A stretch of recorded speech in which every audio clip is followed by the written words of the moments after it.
What's going on, people? We are Tottenham TV, back here for some more content for you guys and more Tottenham updates for you guys. Why do we do it to ourselves? Sitting here every day talking about the most depressing club in the Premier League probably right now. We must be not unhappiest It's just who we are, mate. It's just who we are. We must be the unhappiest club right now in the Premier League for sure, right? They did a poll last year. We were the unhappiest club. Imagine what it is this year. Like, seriously. How are we're more unhappy than Wolves fans. How is that possible? But that's definitely true, I would say. I know. We're probably more unhappy than West Ham fans at the moment. Definitely. But we are 4 points above them for now. So, look, there's quite a bit to get through today, actually, and we're going to start off on a bit of positive news for you guys. Positive. And that is regarding injuries, because the Standard reported a couple of days ago saying there is optimism that Pedro Porro and Kevin Danso can both be back and available for Fulham. And Ali Gold reported today that Pedro Porro and Kevin Danso were both training this morning at Hotspur Way in line to potentially make their return this weekend. And they are so desperately needed, man. Both of them. Like Kevin Danso, we've seen Dragoshin obviously in the second half against Arsenal. I think Danso, before he got injured, was a very important player for us. Mm-hmm. And Pedro Porro, we all know what he brings, in build-up. And, we just need fullbacks as well. And to have him on the right flank will be imperative. We just need players back. I think that's the main thing. But it definitely is a sign of the times when we're clamouring for our backup centre-back to get fit so we can use him. But in terms of Danso, obviously we heard he snapped a ligament in his toe. When we were looking up on it, people were saying potentially 2 to 3 months. But it seems as though maybe not as bad as maybe people are saying. Or obviously we don't know really the ins and outs of the injury. But it sounds like, I don't know if they're rushing him back, if they put an injection in him. I don't know what the situation is, but he's made himself available, it seems. He's back in training. We're going to need him in this run-in massively. And I think, obviously, even when Romero comes back, he'll be starting as well. So he needs to get up to speed with what Tudor wants from him. Obviously, he looked quite good in the back three, didn't he, when Frank was playing that system. But what do we do with... we'll start with centre-backs. What do we do with Danso back? Is it Dragoshin out? Is it Dragoshin in with Paulinho and with that three?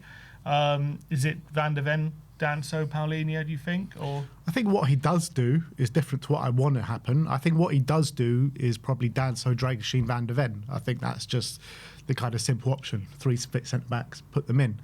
What I want to see happen is actually Kevin Danso, Micky van der Ven and Janai Bijveld. That's what I want to see happen. Okay, but if Bijveld... Look, we're in a relegation scrap and we're talking about putting in a 17-year-old. Mm-hmm. We need players to get us out of that situation. Is Bijveld that guy? I think he very well could be. I think that, look, I've spoken before about it's an unfair to put like kids in a situation that we're in with the negativity surrounding us. But I feel putting Janai in there adds a bit of positivity from the stands. I think he's Tottenham through and through. I think he's got the skill set as well in terms of what we need from players in a back three. I don't think Dragoshin has that.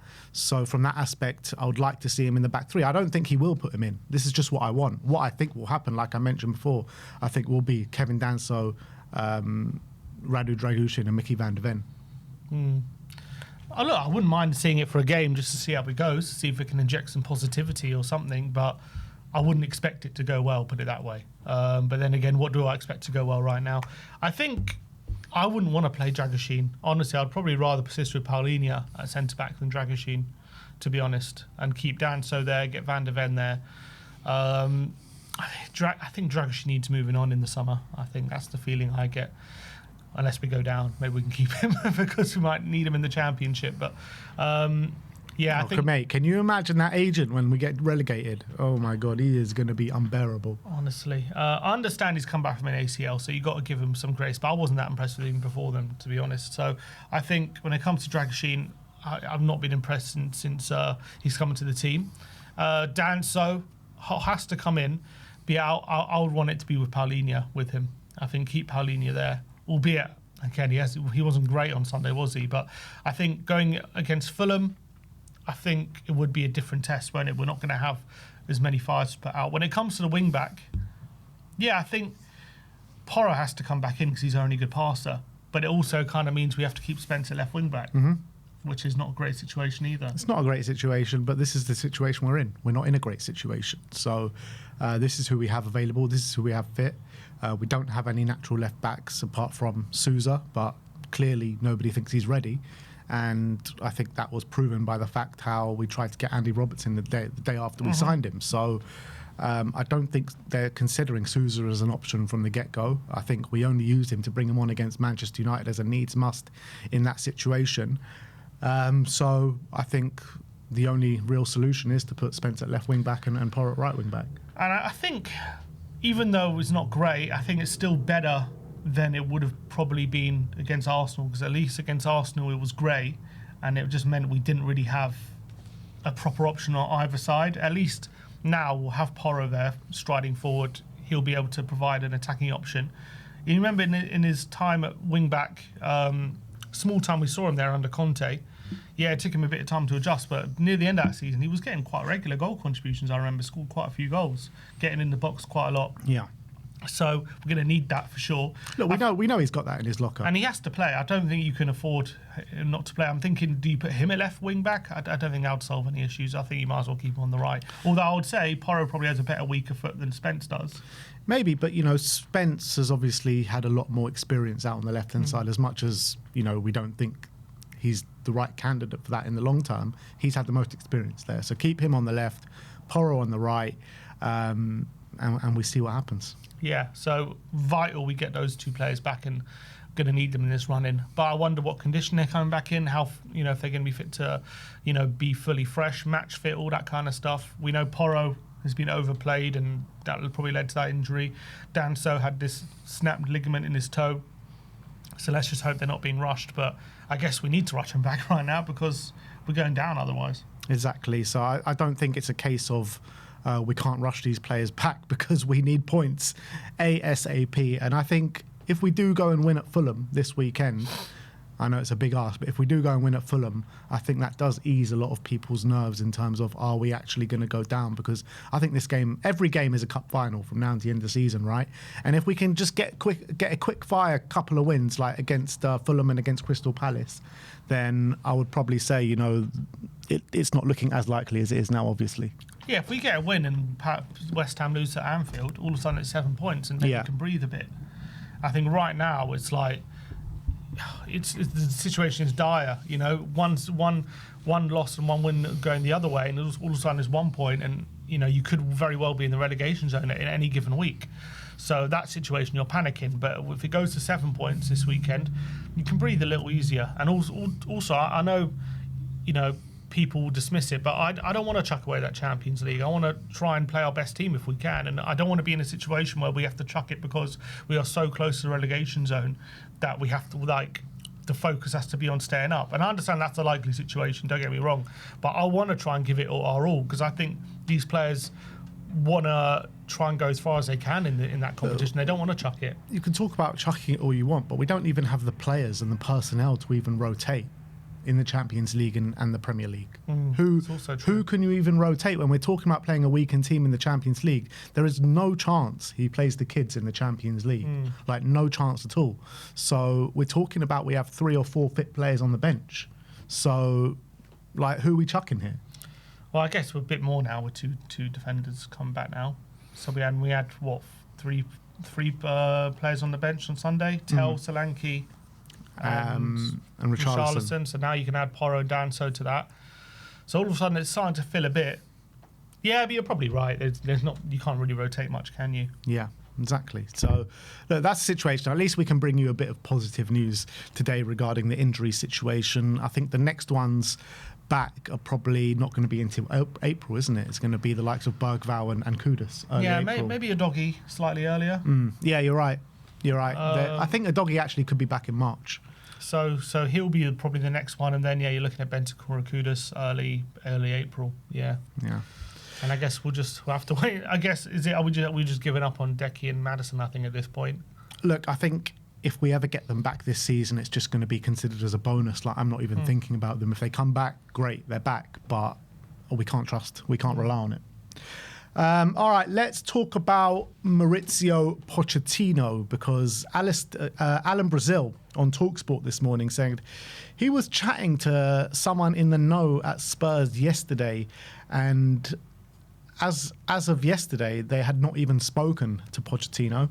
I don't know what they're doing, he says. I don't think they even know what they're doing. He's talking about Tottenham. However, Nico Shearer, a journalist, not the most reliable journalist, but says that Pochettino has given his availability to return to Tottenham from July. Talks are ongoing, and the other main target is Roberto De Zerbi, who seems excited to return to the Premier League in a new adventure in the summer. So, I mean, he's an awful journalist. Yeah, I know. Nico Shearer. So I wouldn't listen to anything he says. But in terms of Alan Brazil, he wouldn't really. I don't think he would say something unless that's true. So that's quite interesting. Albeit, it doesn't really surprise me that much, because full focus at the moment has to be on staying up and trying to be in this division. Because I think if we go down, will Poch want to come here? Those are different scenarios. I think we need to kind of assess it in the summer. Obviously, I think in a ideal world, you want to be planning for next season, don't you? You want to be thinking ahead and getting the ducks in a row for next season, getting your transfer plans in place for the summer, having the management situation sorted. But right now, it's hard to do that because we don't know what division we're going to be in, if we're all being honest. So it's hard to convince. Let's say you want to convince a manager to come now. It's hard to do that with the situation we're in. I think once we've cemented our Premier League status, then you can kind of sell the project to a manager and hopefully or Poch or whatever it is, and say, look, from next season, we're going to be in a different way. We're going to have a different way to structure all these different things. You try and sell that to them. But right now, it's hard to plan for next season.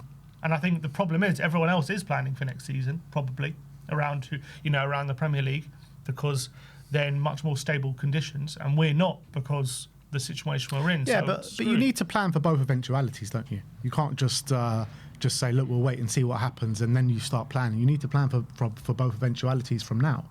So I think those conversations do need to be happening with managers as of now.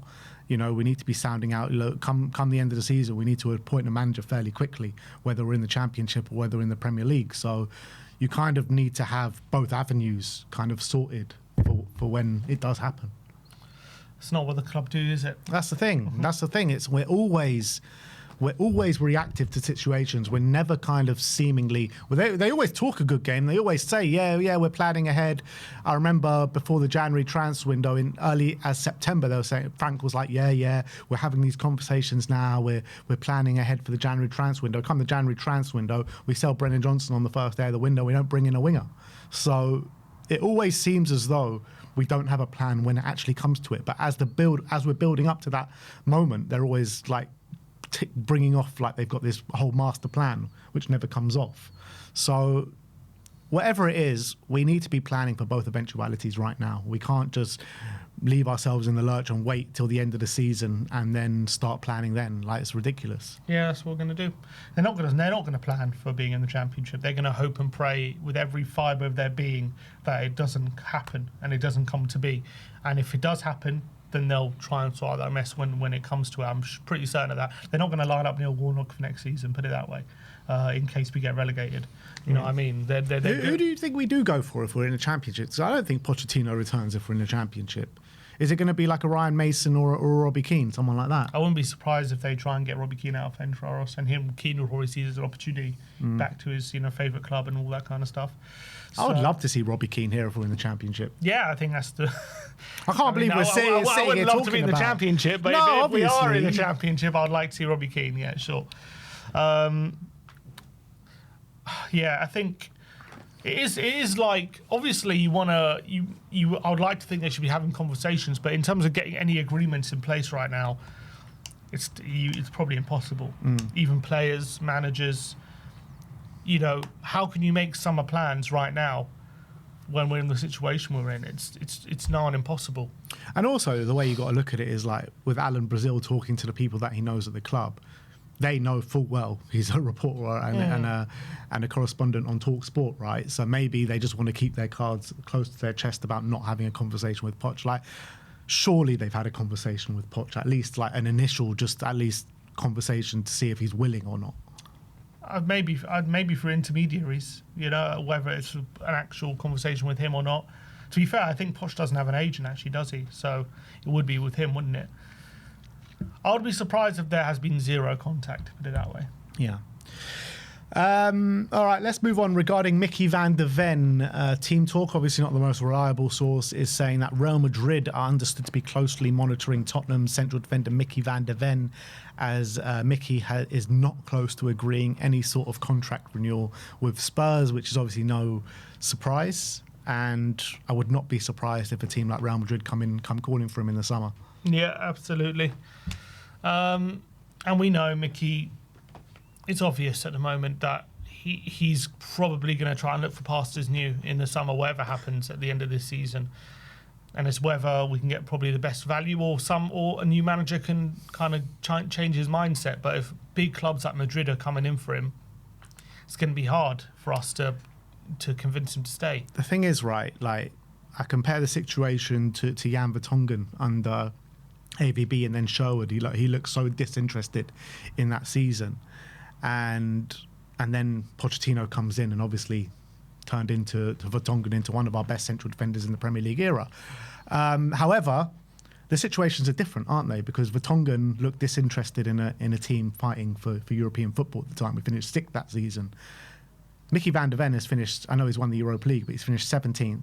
And this season it looks even more likely that we're going to get relegated. So can a Pochettino kind of sway Micky like he did with Vertonghen if we do stay up, or is Micky just completely a lost cause in terms of his belief at Tottenham now? It's hard to really know. I'd like to think there is some movement there, but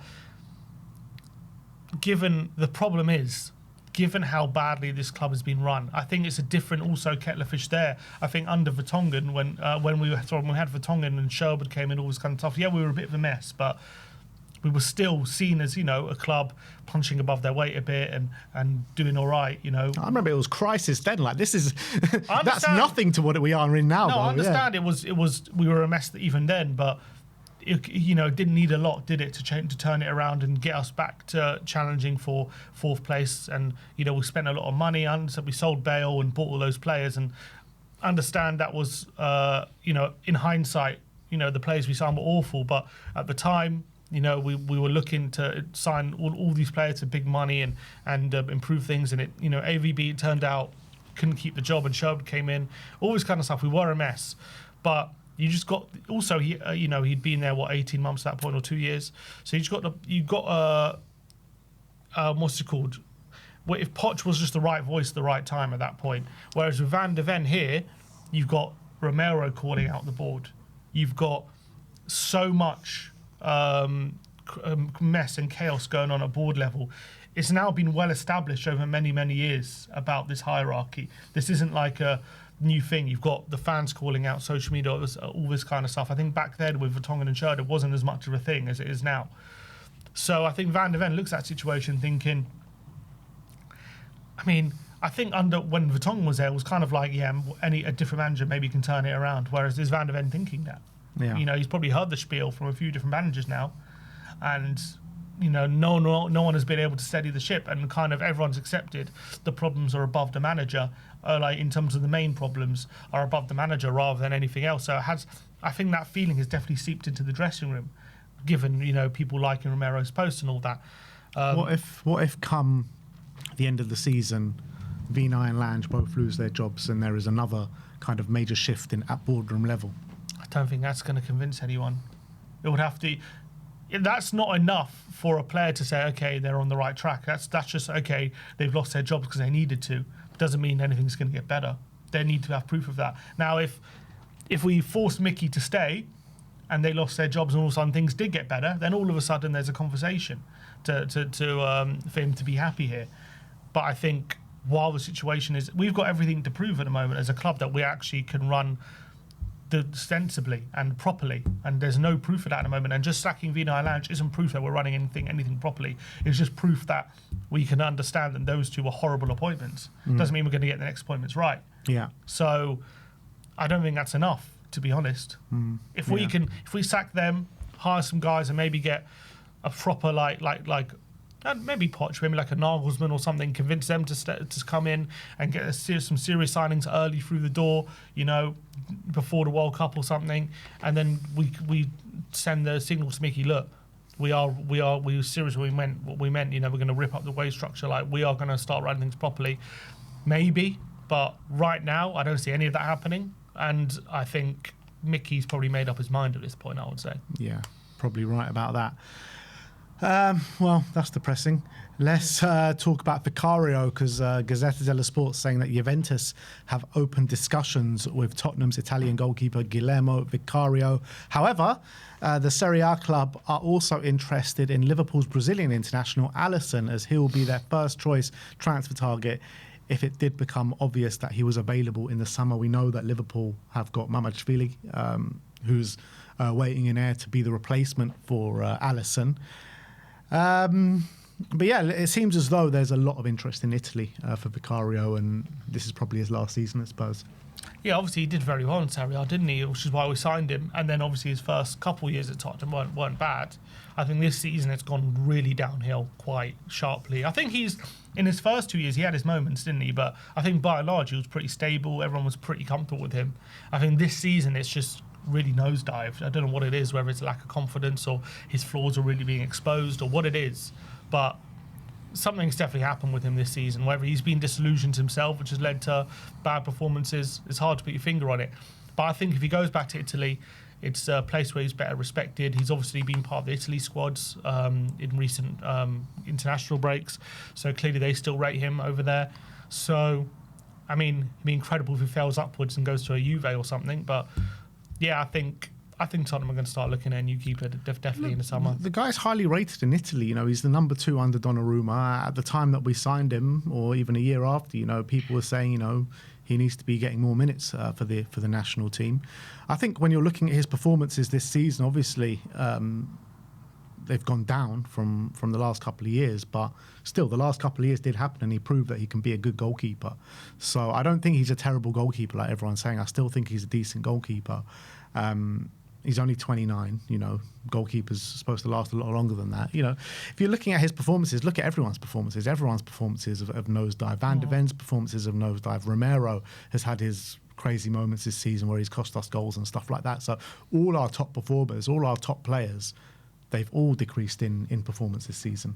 I agree, but I would say with Vicario, I feel like his flaws that were noticed in the earlier seasons have really been exacerbated this season. And it's like there were a few things that were said about him, like last season, about how he's got a little composure. He's too amped up all the time. His kicking is awful, but we kind of overshadowed them for a lot of the last couple of years. But this season, it's like those flaws have really been exposed massively, and they haven't gone away. So whether those flaws are ever going to be, are they always going to be part of his game, or can they be eradicated? Who knows? But that's kind of the issue.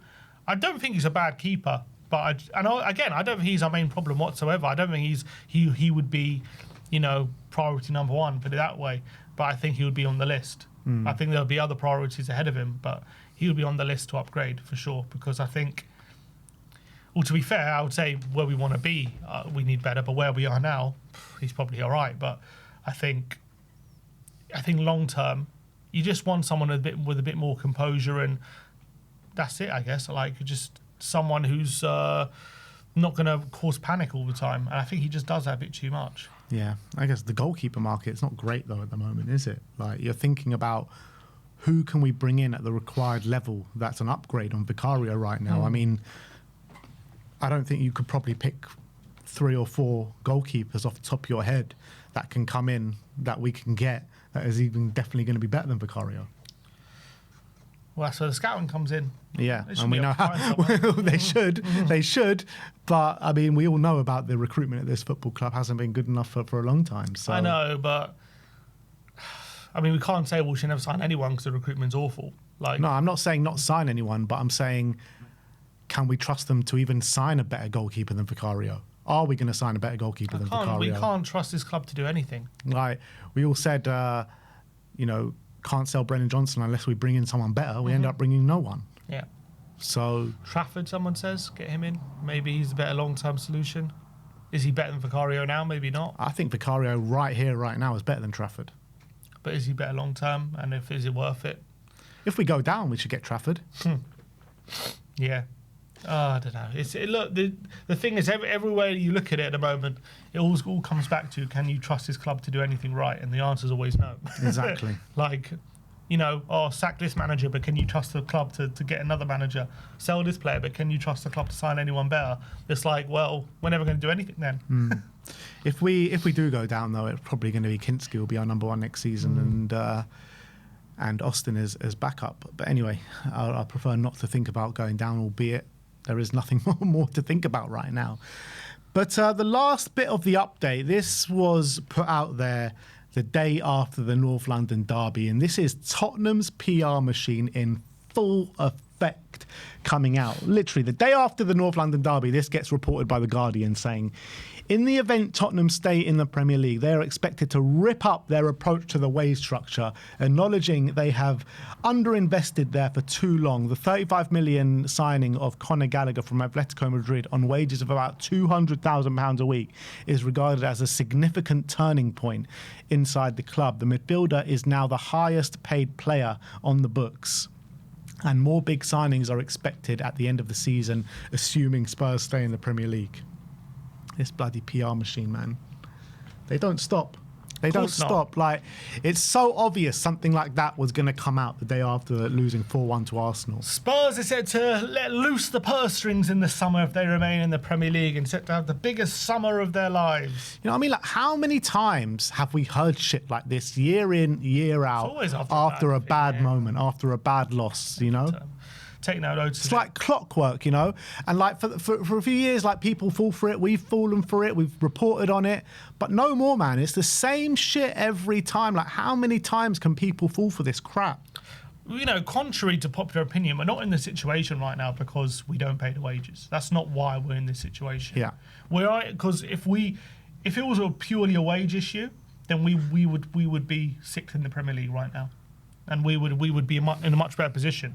As much as we don't pay wages compared to the top teams, 100%, and if we're looking to battle them, we need to increase the wage structure. We are not in a relegation battle because we need to pay more wages. That's not why we're in a relegation battle. We're in a relegation battle because of how badly this club is run. Well, you look at our wage bill compared to the teams in and around us in the relegation battle, we trump all of them, you know?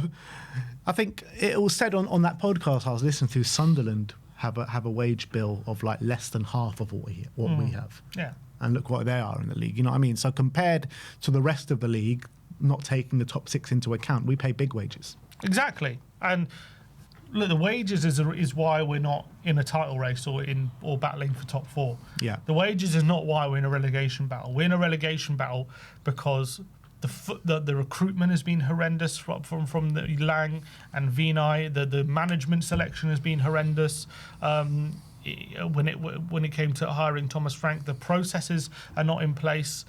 In terms of everyone being on the same page with Paratici and hiring Heitinga for 33 days and then getting rid of him, all these different things, all these messes, not giving the playing staff adequate backup in January when we're in desperate need because of injuries, all the medical staff not seemingly knowing what they're doing and the constant injuries we're getting. All this stuff is why we are currently in a relegation battle. It's not because we need to break the wage structure to get out of this situation. That's not going to solve it. What we need is better scouting, better recruitment, and better squad planning. Our squad planning is now and has always been absolutely horrendous.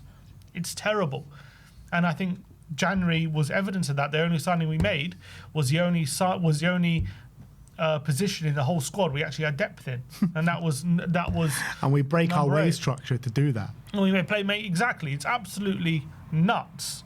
And then when it comes to squad planning, we never target players we need and profiles we need in specific scenarios. We're always asking managers to make do with anything they can get. Essentially, we never proactive in the market and proactive with our decision making. We're always very reactive to either fan sentiment or whatever it is, results. We're very, very reactive. We don't plan. We never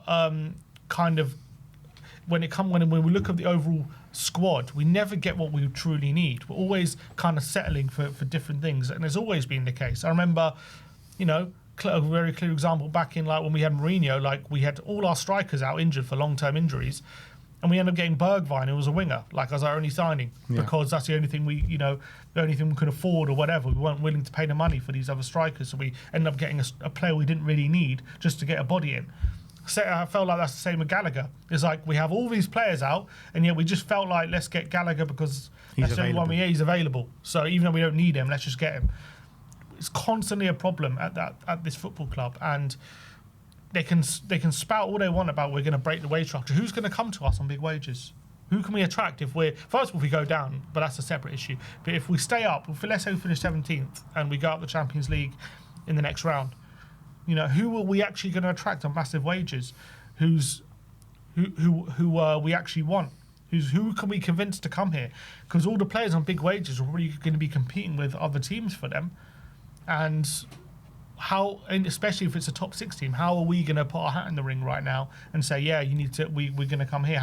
Let's say a Semenyo level player. How are we going to get them? A Prem proven player. We're going to have to be smart this summer when it comes to recruitment. I don't see any chance we're signing players for big money, Prem proven players, put it that way, from other Premier League teams for big money and being able to convince him to come. The only way that it's possible to do so is if you have a good manager in place.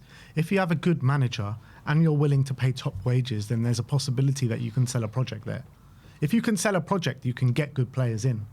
However, if we're just trudging along like we have been over the last year or this season, and we're still in a terrible state come the summer, which we probably will be, then there's no chance you can convince anyone to come. But I genuinely believe if Pochettino was to come in, I think that's starting to look like a bit exciting with Pochettino coming back to the club because of the job that he's done previously at the club. Yeah, that's a start. But we offered. What's it called? We offered Semenyo a bigger wage packet than City did. Didn't make a difference, did it? Yeah, same with that's Guehi. That's different. That's a different situation. Like, you're talking about Man City here, first of all, and second of all, you're talking about Tottenham under Thomas Frank. Mm-hmm. And Tottenham under Thomas Frank, nobody was excited about us, particularly at that moment in January. Like, we were sinking. Nobody was looking at Tottenham in January being like, that's a club I want to go to. But maybe if Pochettino's there, that could flip a little bit. But here's the problem: we finished 17th, or we're going to be probably finishing 17th in 2 years in a row. Mm-hmm. So a top player, even if Pochettino's at the helm, they'll probably want to see it work for a bit before they commit any sort of long-term future. Yeah, I'm not talking about. Look, that you can definitely get players. I'm not saying it's impossible to get any player. I'm talking about those real ambitious signings that everyone wants. I think those ones are going to be very, very difficult. Yeah, I think you could still probably put your hat in the ring when it comes to trying to getting ahead of a lot of teams in the Premier League, because we could offer, I think money talks in a lot. But when it comes to any Premier League proven signings that we're competing with the top teams for, they ain't coming. They ain't going to come in the summer. Maybe all January or in a year's time we can have that conversation, but right now, ain't going to happen. Yeah, you're probably right about that. But I guess we do have talent at the club, and it's not kind of beyond all realms of possibility.